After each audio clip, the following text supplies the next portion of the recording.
नमो नमः. नमो नमः. विद्यार्थी मित्रांनो, पुन्हा एकदा तुमच्या संस्कृतच्या वर्गामध्ये तुम्हा सगळ्यांचं स्वागत. आज आपण तृतीयः पाठः धन्यौ तौ दातृयाचकौ हा जो पाठ आहे त्या पाठाचं आपण निरीक्षण करणार आहोत, त्याचा अभ्यास करणार आहोत आणि हा पाठ शिकणार आहोत. गुरु आणि शिष्य, तसंच गुरुदक्षिणा, गुरुनिष्ठा, गुरुभक्ती याच्या विषयीच्या अनेक कथा आपण पौराणिक काळात बघितलेल्या आहेत.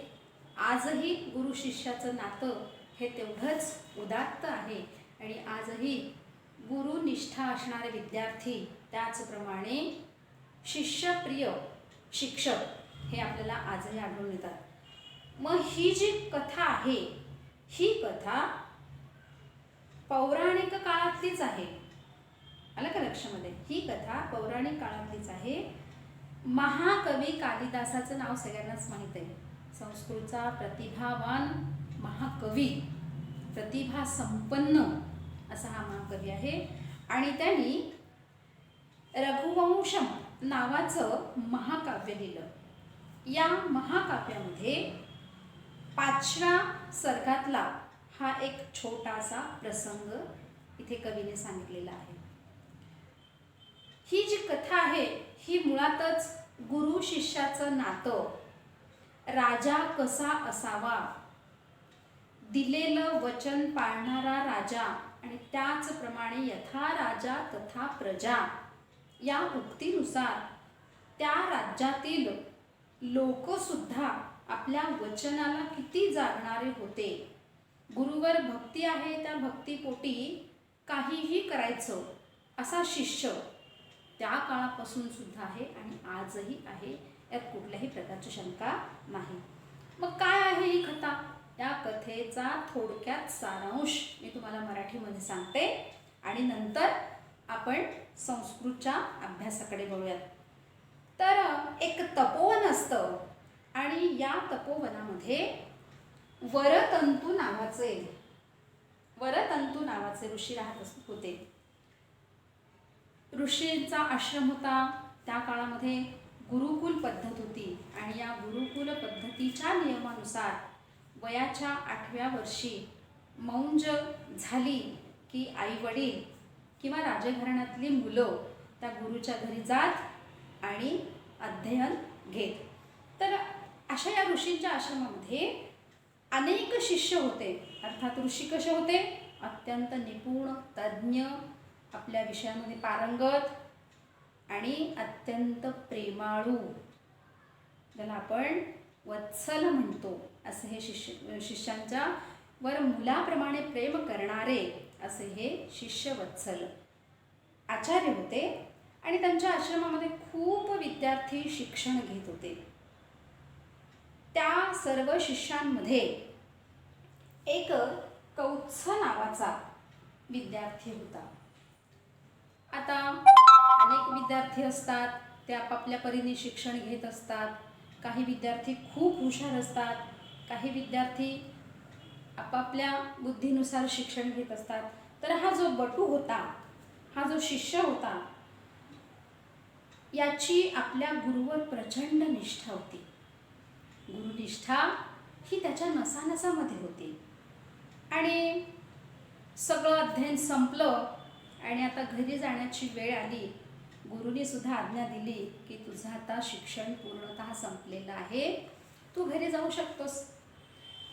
गुरुकुल पद्धतीच्या नियमाला अनुसरून ज्या गुरुनी आपल्याला ज्ञान दिलेलं आहे त्या गुरुची एक जाणीव, गुरुनिष्ठा म्हणून गुरुदक्षिणा देण्याची त्या काळामध्ये पद्धत होती आणि त्या पद्धतीला अनुसरून हा कौत्ससुद्धा आपल्या गुरूंना म्हणाला, आचार्य, मला तुम्हाला काहीतरी गुरुदक्षिणा द्यावीशी वाटते.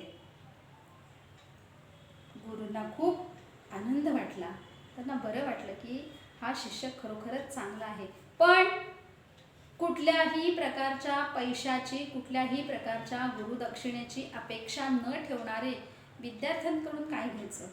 त्यांना द्यायचं, ही देण्याची, आणि देण्याची म्हणजे काय, ज्ञान देण्याची प्रवृत्ती असणार आहे. गुरु म्हणाले, नको, तू जी माझ्यावर गुरुनिष्ठा दाखवली आणि अध्ययन करत असताना जी माझी सेवा केली, त्या सेवेने आणि गुरुनिष्ठेने मी प्रसन्न झालेलो आहे. मला कुठल्याही प्रकारची गुरुदक्षिणेची मला गरज नाही. तरी शिष्य आहे, गुरुला काहीतरी द्यावं असं वाटतं, तो पुन्हा पुन्हा म्हणतो, नाही आचार्य, मला तुम्हाला काहीतरी द्यायचं आहे, नाही आचार्य, मला तुम्हाला काहीतरी द्यायचं आहे. जेव्हा फारच हा मुलगा सतत काहीतरी घ्या घ्या घ्या म्हणतोय गुरुदक्षिणा म्हणून, तर तेव्हा ते म्हणे, ठीक आहे, काही हरकत नाही, तुला मला द्यायचंच आहे ना, तर एक काम कर, तू माझ्याकडून 14 विद्या शिकलास, बरोबर आहे की नाही, तू माझ्याकडून 14 विद्या शिकलास, मग त्यासाठी तू मला 14 कोटी सुवर्ण मुद्रा आणून दे. बघा, शिक्षण संपलेला मुलगा, 20-25 वर्षाचा मुलगा, एवढी मोठी सुवर्ण मुद्रा कुठून आणणार, हा प्रश्न त्या शिष्यापुढे पडला. अतिशय तो चिंताग्रस्त झाला. मी काय करू, गुरुला तर वचन देऊन बसलो, गुरुदक्षिणा म्हणून मला काहीतरी द्यायचे आहे, ही इच्छा मी त्यांच्यापुढे व्यक्त केलेली आहे, मग मला काहीतरी द्यायचं आहे, तर 14 कोटी सुवर्ण मुद्रा मी आणू कुठून? एवढी मोठी गुरुदक्षिणा देण्यासाठी कोण व्यक्ती मला दिसत आहे डोळ्यापुढे, असं जेव्हा तो विचार करतो, तेव्हा अर्थातच त्याच्या डोळ्यापुढे रघुराजा येतो, जो इक्ष्वाकू घराण्यातला राजा आहे, प्रचंड पराक्रमी, अत्यंत दानशील, प्रजावत्सल, आपल्या प्रजेवर मुलाप्रमाणे प्रेम करणारा आणि दिलेलं वचन पाळणारा, असा हा रघुराजा त्याच्या डोळ्यापुढे येतो. आणि विचार करतो तो शिष्य मनामध्ये की नाही, आता मला त्याच्याचकडे जायला पाहिजे. या कठीण प्रसंगामध्ये मला जर कोणी मदत करू शकत असेल तर तो राजा आहे. आणि तो राजाकडे जातो, तेव्हा त्याच्या मनामध्ये विचार होतो, मला राजा मदत करेल ना, मला राजा मदत करणारच. पुन्हा त्याच्या मनामध्ये विचार होतो, हा राजा अत्यंत दानशील आहे, दिलेल्या वचनाला जागणारा आहे, पराक्रमी आहे, तो कोणत्याही मार्गाने मला माझी जी इच्छा त्याच्यापुढे मी व्यक्त करेन ती तो नक्कीच पूर्ण करेल. तो रघुराजाकडे जातो आणि त्याला कळतं तिथे गेल्यानंतर की या रघुराजांनी विश्वजित नावाचा यज्ञ केलेला असतो आणि या विश्वजित या यज्ञामध्ये त्यांनी प्रचंड प्रमाणामध्ये दान केलेलं असतं, सर्वस्व दान अर्पण केलेलं असतं. आणि आता त्याच्याकडे देण्यासारखं काही नाही आहे. ही वार्ता, ही गोष्ट जेव्हा कौत्साला कळते तेव्हा त्याला वाटतं की आता ह्याच्याकडे काही नाही आहे, मग हा मला काय देणार. तर तो जाऊ लागतो. तेव्हा रघुराजा त्याच्याकडे बघतो आणि त्याला म्हणतो, बाळा इकडे ये, तू कोण, कुठला आणि तुझं येण्याचं कारण काय, असं जेव्हा तो राजा त्याला विचारतो तेव्हा तो म्हणतो, रघु महाराज, मी गुरुला 14 कोटी सुवर्ण मुद्रा गुरुदक्षिणा म्हणून देण्याची इच्छा व्यक्त केलेली आहे, पण ती इच्छा पूर्ण होईल असं मला वाटलं होतं. मी तुमच्याकडे आलो होतो, पण तुम्ही जो यज्ञ केला, विश्वजित नावाचा यज्ञ केला, त्या यज्ञामध्ये सगळं दान सर्वस्व करून टाकलं आणि म्हणून आता मला तुमच्याकडून काही मिळेल की नाही या विचाराने मी परत वापस चाललेलो आहे. तेव्हा रघुराजा म्हणतो, थांब, तू जाऊ नकोस. माझ्या दारामध्ये आलेल्या कुठल्याही याचकाला मी कधीही विमुख परत पाठवत नाही. ती रघुकुळातली रीत नाही. तू काय कर, माझी जी यज्ञशाळा आहे त्या यज्ञशाळेमध्ये तू रात्रभर विसावा घे, उद्या तुझं काम नक्की होईल. त्याला खूप आनंद होतो की चला, एक तर राजाने शब्द दिलेला आहे आणि तो राजा पण कसा, प्राण जाय पर वचन न जाय अशा पद्धतीने असलेला राजा, त्यांनी वचन दिलं म्हटल्यानंतर तो नक्कीच आपलं पूर्ण इच्छा करणार आणि मला तो 14 कोटी सुवर्ण मुद्रा देणार. इकडे राजाला सुद्धा खूप आश्चर्य वाटलं की केवढी याची गुरुभक्ती, गुरुभक्तीसाठी हा किती लांबून माझ्याकडे आलेला आहे. मग याची इच्छा मला पूर्ण करायलाच पाहिजे, कारण मी राजा आहे आणि राजाचं पहिलं कर्तव्य आहे की याचकाची इच्छा पूर्ण करणं आणि जी प्रजा आहे त्या प्रजेच्या संकटामध्ये त्यांना मदत करणं. असा विचार करून रघुराजांनी हा कुबेर राजा आहे, जो ऐश्वर्याची देवता आहे, त्याच्यावर आक्रमण करण्याचा संकल्प करतो.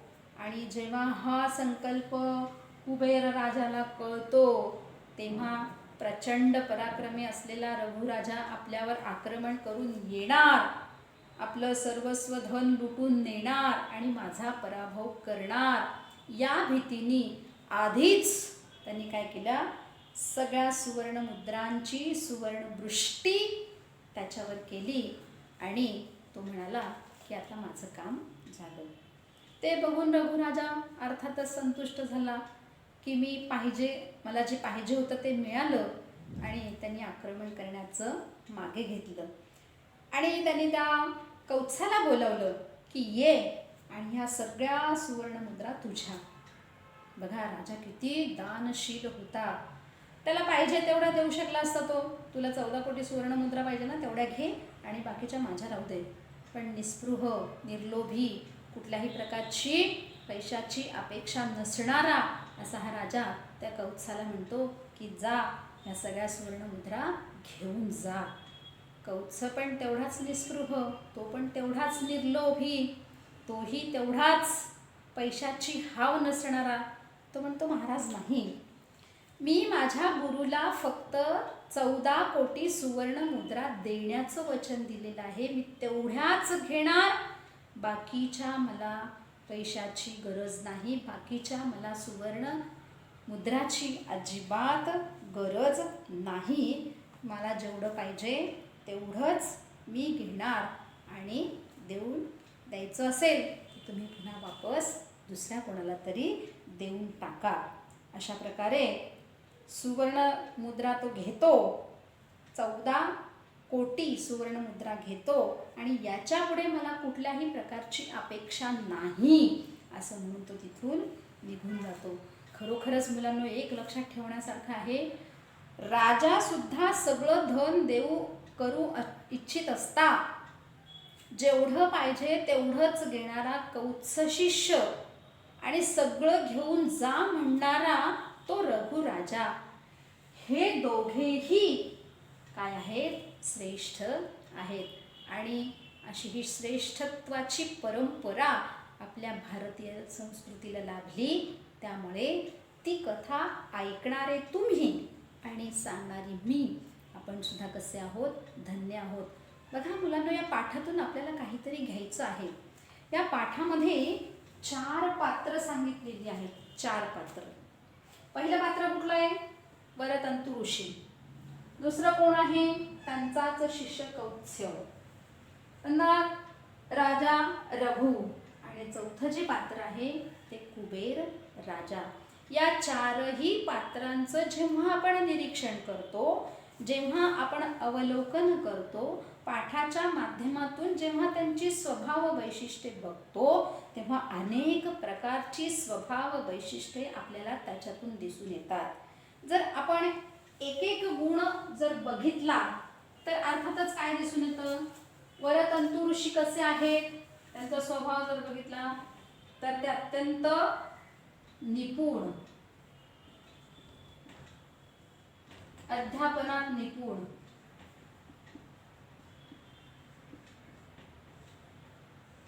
दुसरं त्यांचं वैशिष्ट्य काय आहे, अत्यंत दयाळू,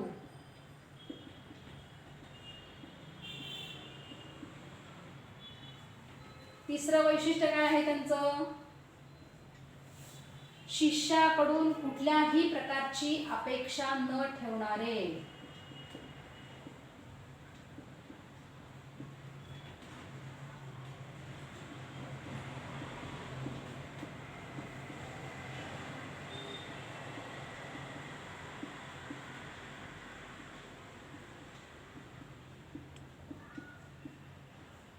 आणि चौथं वैशिष्ट्य आहे शिष्यप्रिय.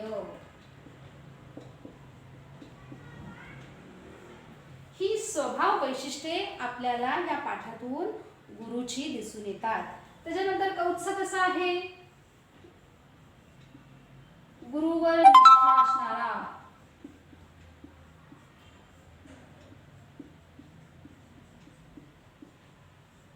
त्याच्यानंतर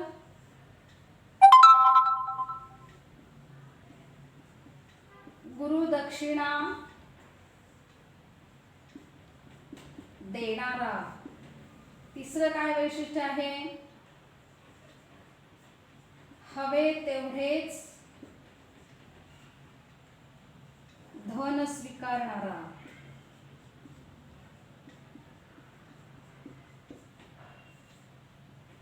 आणि चौथं आहे निस्पृह.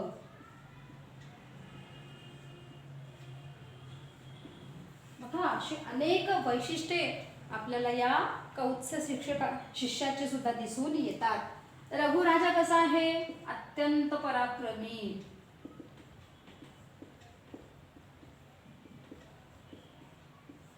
दुसरं दानवीर. तिसरं दिलेले वचन पाळणारा.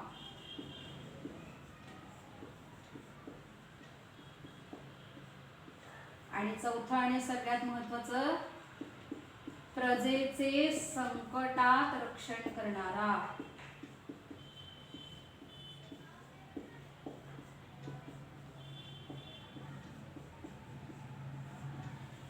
असे हे रघुराजाचे आपल्याला स्वभाव वैशिष्ट्य दिसून येतात. कुबेर राजा कसा आहे? अत्यंत श्रीमंत, धनवान ज्याला म्हणतो आपण.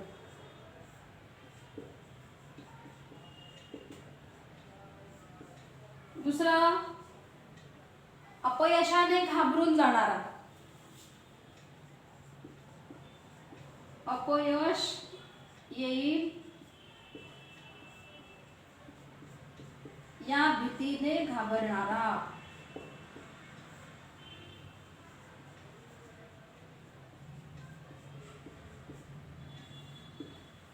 आणि चौथा दानशीलपणे.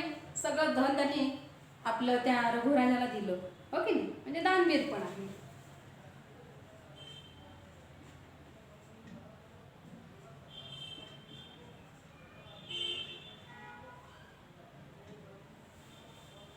अशा प्रकारे हे 4 पात्र आहे आणि या 4 पात्रांची वैशिष्ट्ये आपण बघितलेली आहे, कथा पण बघितलेली आहे मुलांनो. आता आपण प्रत्यक्ष धड्याकडे बघूया आणि त्या धड्याचं भाषांतर सुद्धा मी तुम्हाला सांगते. धन्यौ तौ दातृ याचकौ. खरोखरच ते दोघे, अर्थात कोण? दातृ याचक म्हणजे दाता आणि याचक दोघेही धन्य आहेत. महाकवी कालिदास विरचितम रघुवंशम इति महाकाव्यम प्रसिद्धम एव. महाकवी कालिदासांनी विरचितम रचलेलं रघुवंशम रघुवंश हे महाकाव्य सगळ्या भारतामध्ये प्रसिद्ध आहे.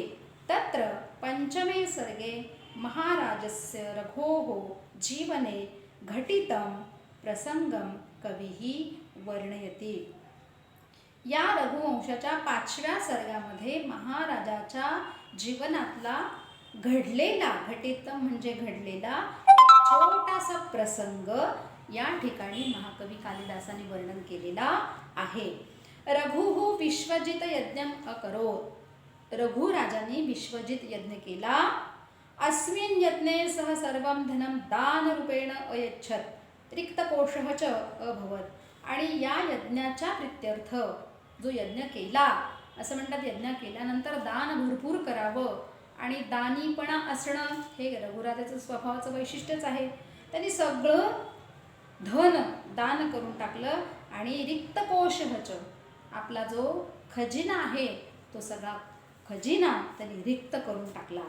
तदा एव कौत्सः नाम युवा छात्रः तत्र आयातः. आणि त्याच वेळेस बघा, सगळा खजिना संपलेला असताना अशा वेळेस तिथे एक युवक आला आणि तो युवक कोणता? कौत्स, अर्थात वरतंतू नावाच्या ऋषीमुनींचा तो शिष्य तिथे आला. गुरवे दक्षिणा दातुम सह धनम ऐच्छत, आणि गुरुला दक्षिणा देण्याची त्यांनी इच्छा व्यक्त केली. स एव प्रसंग अत्र वर्णिता, तोच प्रसंग या पाठामध्ये सांगितलेला आहे. कस्मिंचित तपोवने वरतंतुः नाम ऋषीः आसीत्, कोण्या एका वनामध्ये वरतंतू नावाचे ऋषी होते. स अध्यापने निपुणः, ते अध्यापन करण्यात म्हणजे शिकवण्यात अत्यंत निपुण, आणि प्रकृत्या, प्रकृती म्हणजे तब्येत नाही तर प्रकृती याचा अर्थ स्वभाव, ते स्वभावाने अत्यंत दयाळू होते. तस्य आश्रमे बहवः मेधाविनः बटवः आसन्, त्यांच्या आश्रमामध्ये मेधाविनः म्हणजे अत्यंत बुद्धिमान असे बहवः बटवः आसीत्, खूप शिष्य होते. तेषु कश्चित् कौत्सः नाम बटुः आसीत्, आणि त्या शिष्यांमध्ये कौत्स नावाचा एक बटू, बटू म्हणजे शिष्य, तो सुद्धा होता. विद्या अध्ययनं समाप्य गुरुदक्षिणां दातुमुत्सुकः कौत्सः गुरुं उपागच्छत्. आता इतकी वर्ष आपण गुरुकडे अध्ययन केलं, शिकलो, त्यांच्याकडून शिक्षा ग्रहण केली, मग गुरुदक्षिणा म्हणून काहीतरी द्यायचं या इच्छेने तो गुरुकडे गेला.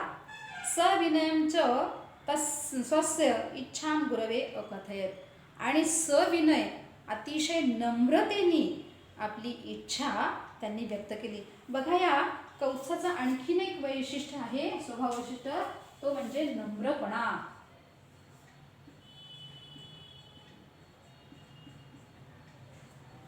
त्याच्या अंगी प्रचंड नम्रपणा होता. गुरुला त्यांनी नमन केलं, वंदन केलं, नम्रतेने तो बोलला की मला तुम्हाला काहीतरी द्यायचं आहे. तसे वचः श्रुत्वा गुरुः उक्तवान, त्याचं ते बोलणं ऐकून गुरु म्हणाले, वत्स कौत्स, तव अध्ययनेन सेवया च भृशं प्रीतोस्मी. अरे बाळा, तू अध्ययन करताना जी माझी सेवा केली आणि ज्या पद्धतीने तू अध्ययन केलंस, त्या दोन्हीमुळे मी तुझ्यावर प्रसन्न आहे. अन्यां कामपि दक्षिणां न इच्छामि, मला दुसऱ्या कुठल्याही प्रकारची दक्षिणेची इच्छा नाही, कारण तुझे ज्ञान ग्रहण केलंस, त्या ज्ञानग्रहणाच्या इच्छेनेच माझी काय झालेली, तृप्ती झालेली आहे. गच्छ स्वस्ति तुभ्यं, जा, तुझं कल्याण असो. बघा, या वाक्यामधून आपल्याला गुरुचं आणखीन एक वैशिष्ट्य पाहायला मिळतं, ते म्हणजे शिष्याचं हित साधणारे, शिष्याचं हित साधणारे गुरु आहेत. गुरुणा वरतंतुना निवारितः अपि कौत्सः वारंवारं दक्षिणां दातुम् ऐच्छत्. वरतंतुनी त्याला वारंवार अडवलं की नको बाबा, मला तुझ्याकडून काही नको, मी तुझ्यावर तसाही प्रसन्न आहे, कारण तू छान पद्धतीने शिक्षण ग्रहण केलंस आणि तुझी गुरु निष्ठासुद्धा छान होती, तू माझी सेवासुद्धा केली, या सगळ्यामुळे मी तुझ्यावर प्रसन्न आहे. मला कुठल्याही प्रकारची तुझ्याकडून गुरुदक्षिणेची अपेक्षा नाही.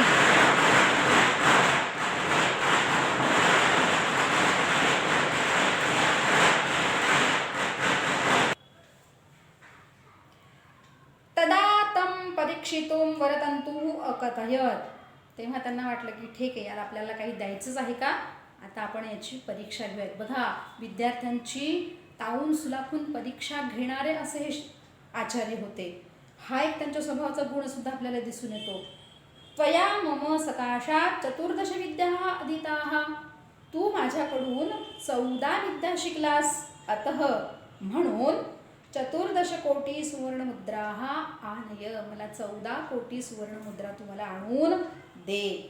गुरोः वचनं श्रुत्वा कौत्सः चिंताकुलजातः. एक शिष्य गुरुदक्षिणा म्हणून थोडंफार काही देऊ इच्छित होता, पण जेव्हा गुरुनी मागितलं की 14 कोटी सुवर्णमुद्रा घेऊन ये, त्यांचे ते बोलणं ऐकून तो अतिशय चिंताग्रस्त झाला की आता एवढ्या सुवर्णमुद्रा मी कुठून जमवू, कुठून आणू. इतका तर काही मी धनवान नाही आहे की गेलो घरी आणि आणून दिलं, मग मी कुठून आणू. एतावती ही सुवर्णमुद्रा कुतः आनयानी, एवढ्या प्रकारची एवढी मोठी सुवर्णमुद्रा मी आणू कुठून, असा प्रचंड महाप्रश्न त्याच्यासमोर पडला. महाराजं रघुविहाय न कोपी एतावती ही मुद्राः दातुं समर्थः. मग त्याला कोण आठवलं? रघुराजा. महाराज, रघुराज शिवाय मला इतकी मुद्रा कोणीही देऊ शकणार नाही, कोणी समर्थच नाही. एक श्रेष्ठ आहे, समर्थ आहे, ते म्हणजे रघुराजा. अतः रघुं प्रति गच्छामि, आणि म्हणून मी रघुराजाकडे जातो. इति विचार्य, असा विचार करून, लबंताव्यय पहा, कौत्सः रघोः समीपम अगच्छत. तो कौत्स रघुराजाकडे गेला. दिग्विजयानंतरम रघुः विश्वजितं नाम्नि यज्ञे अशेषं धनं दानरूपेण अयच्छत. दिग्विजय मिळवला, दशदिशाला कीर्ती प्राप्त केली, दशदिशांना विजय प्राप्त केला, आणि त्या प्रित्यर्थ त्यांनी जो विश्वजित नावाचा यज्ञ कोणी? रघुनी केला होता, त्या यज्ञामध्ये अशेषम, कुठल्याही प्रकारचं धन स्वतःकडे न ठेवता दान रूपेण अयच्छत, दानाच्या स्वरूपामध्ये सगळंच्या सगळं जेवढं धन मिळालं तेवढं सगळं दान करून टाकलं. रिक्त हस्तम रघुम दृष्ट्वा कौत्सः निवृत्तः. आता याच्याकडे काहीच नाही, यांनी यज्ञाच्या माध्यमातून सगळं धन दान म्हणून देऊन टाकलं. हे बघून कौत्सः निवृत्तः, कौत्स तिथून जाण्यास निघाला. रघुः तम आहूय, रघुने त्याला बोलावून आगमनस्य प्रयोजनम अपृच्छत, त्याला येण्याचं कारण विचारलं. तदा कौत्सः अवदत, तेव्हा कौत्स म्हणाला, रघो अहम गुरुदक्षिणार्थम 14 कोटी सुवर्णमुद्राः गुरवे दातुम इच्छामि. हे रघुराजा, गुरुदक्षिणा म्हणून मी 14 कोटी सुवर्णमुद्रा माझ्या गुरुला देऊ इच्छितो. किंतु भवान पूर्वम एव सर्वस्व दानम अकरोत, परंतु आपण पूर्वी सगळं दान करून टाकलेलं आहे. अतः अहम अन्यत्र गच्छामि, आणि एवढ्या 14 कोटी सुवर्ण मुद्रा आपल्याकडे असतील नसतील मला माहीत नाही, पण दान केल्यामुळे कदाचित नसाव्यात, म्हणून मी दुसरीकडे जातो.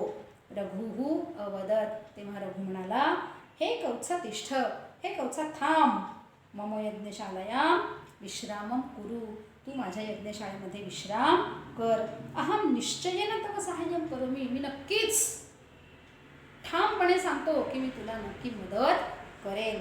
बघा, रघुकुळातल्या एका राजाचं ते वचन की तुला कुठल्याही प्रकारची मदत मी करेन, हे वचन स्वीकारणारा आणि ते पूर्णपणे पार पाडणारा असा हा रघुराजा.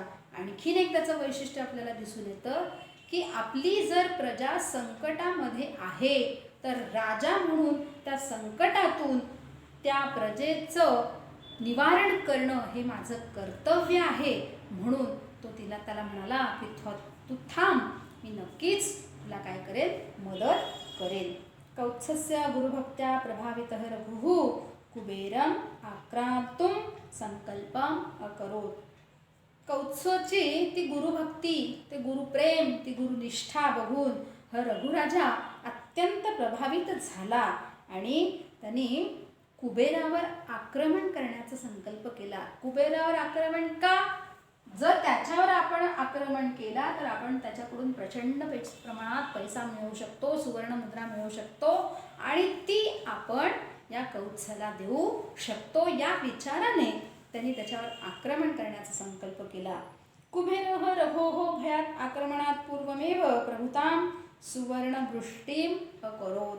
आता कुबेर राजा तो जरी ऐश्वर्य संपन्न असला तरी त्याला जेव्हा कळालं की रघुराजा आपल्यावर आक्रमण करणार आहे आणि आपलं सगळं धन लुटून नेणार आहे, म्हणून त्याचप्रमाणे हा आपला पराभव पण करू शकेल या भीतीने म्हणून पूर्वीच रघुराजांनी आक्रमण करण्यापूर्वीच सगळी सुवर्णवृष्टी त्याच्यावर केली.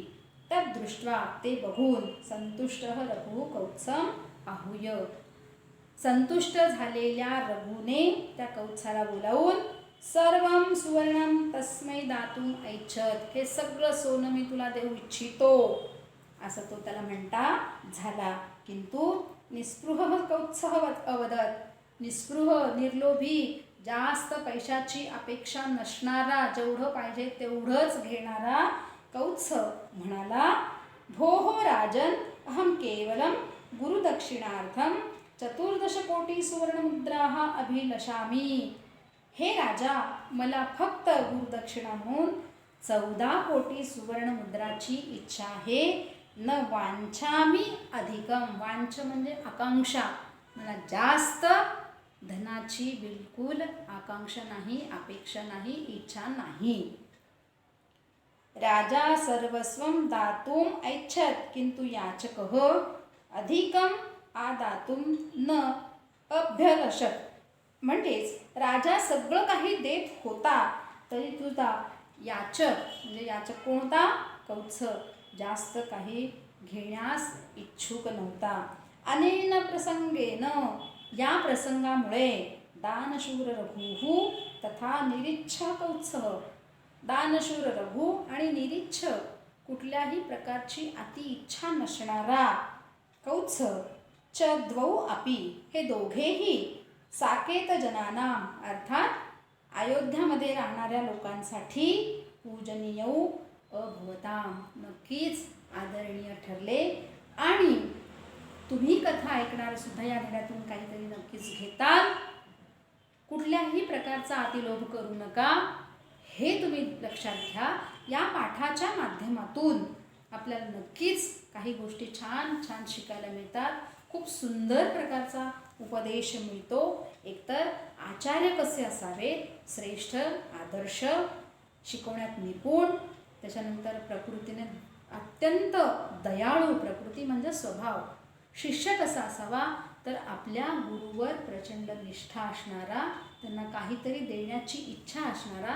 राजा कसा असावा, प्राण जाय पर वचन न जाहे, दिलेलं वचन पाळणारा, संकटामध्ये आपल्या प्रजेचं रक्षण करणारा, कोणीही याचक आला तर त्याला विनमुख न पाठविणारा असा राजा असावा.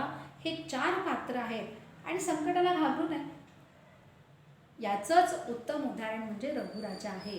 खूप मोठं संकट होतं कौत्सचं की 14 कोटी सुवर्ण मुद्रा आणून द्यायच्या गुरुला, हे कसं देणार. त्या संकटामध्ये अर्थातच त्याला कोण दिसला, रघुराजा. आणि त्या रघुराजांनी या कौत्साच्या आलेलं संकट नाहीसं केलेलं आहे. म्हणून देणारा तो रघुराजा आणि याचक म्हणून घेणारा कौत्स हे दोघेही धन्य आहे. जेवढं पाहिजे तेवढंच घेणारा कौत्स आणि पाहिजे तेवढं घेऊन जा, सगळं तुझंच आहे म्हणणारा हा रघुराजा, हे दोघेही खरोखरच श्रेष्ठ आहे. आपण सुद्धा दिलेलं वचन पाळण्याचा प्रयत्न करा. आपण सुद्धा इतरांना संकटामध्ये मदत करण्याचा प्रयत्न करा.